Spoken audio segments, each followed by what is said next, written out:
This is Matrix Lord 212, and the benefit of watching the classic episodes of Doctor Who is, you really learn a lot from watching the episode again after so many years. The way everything was handled, the elegance of the Fourth Doctor, the intelligence. People were dying. It was a threat. It was a serious thing. There was no room sometimes for comedy, and it was just about what are we going to do? Even the Doctor showed fear with Sutekh in Pyramids of Mars. And I really think that we need to go back. We need to go back with Doctor Who to, sometimes lose the comedy element, sometimes face the seriousness of the threats. And, there was somebody that said that they think the Doctor should be, lose the sonic screwdriver forever. I don't think so. I love the sonic screwdriver. Is it overused? Yeah, it's overused a lot. Maybe we could use it less. But I definitely think that the Doctor needs the sonic screwdriver.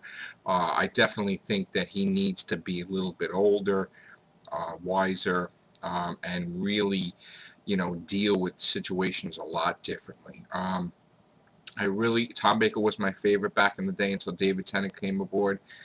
And you know what? It's just, we need the stories to be a lot different. I mean, they have been so, what's the word, complex and crazy, and just when, if they were resolved in a timely manner, it would have been great. But you know what? They're not being resolved at all, ever. They're built up to such dramatic proportions, like, say, Rory Williams keeps dying over and over, that even the Silence mention it, and then nothing comes of it. It means that it was nothing.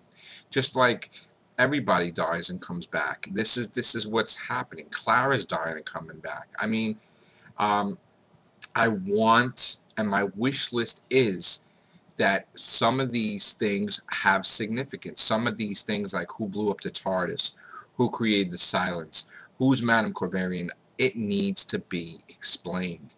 I don't want Moffat to go down in history as the guy that created all these subplots where fans were scurrying to watch things over and over and over again, and it was never even finished. It never came to fruition. It wasn't done. It was incomplete. And, it's just a big letdown. I don't want Moffat's reign to come to that. I want things to be explained.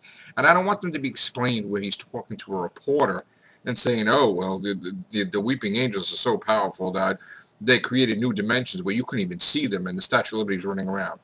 That's just poor, lazy writing. So I love Moffat, and I always praise him, and I hope that he does the right thing. I want to see villains like crazy. We need a variety, guys, in Doctor Who. A variety, not a minority of villains. I mean, you don't want to have the Dalek Cybermen and Silurians and so. I mean, we need bigger. We need more. Bring back Sutekh. Bring back Omega. Bring back the Rani, the Master, the Time Lords, the Sea Devils.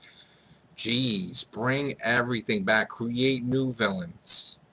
And if you're going to create the Whispermen, then don't have the Vigil Whisper also. They were cooler than the Whispermen, I think. But the Whispermen looked a lot like the Tricks of the Game, man. Come on. You got to admit it. When you're taking something from somebody else, admit it. You know what I'm saying? And look, we know Moffat takes from different episodes. I mean, as I recall, I was talking to my friend Daniel the other day about Star Trek. And I kind of remember Janeway, Captain Janeway, or Admiral Jane, whatever, from the future, working and making deals with a black market shady character to get some type of time travel device to go back in time and to save Voyager from the Borg and bring them home. And it kind of reminded me a little bit about River Song getting the vortex manipulator from Dorian. I don't know if Steve Moffat took that from Voyager, but a lot of things were taken from a lot of different shows, and you can tell. So I just want Moffat to answer questions. I want it to be properly done. I want Matt Smith to go out with a bang. And you know what? The way things are, there's no way you can answer all the questions in an episode or two. It's all rushed. It's a disgrace that with all the unresolved plot points and questions, Matt Smith would have had to stay another year just to figure it out and solve it and answer it. So it's unfortunate that the 12th Doctor is going to have to answer all the questions or figure it out. And I don't even think we're going to get the answers to anything. So, oh well. But this is just my rant. Go watch the classic episodes of Doctor Who, and you might find that you may enjoy it more. All right, take care. Bye for now.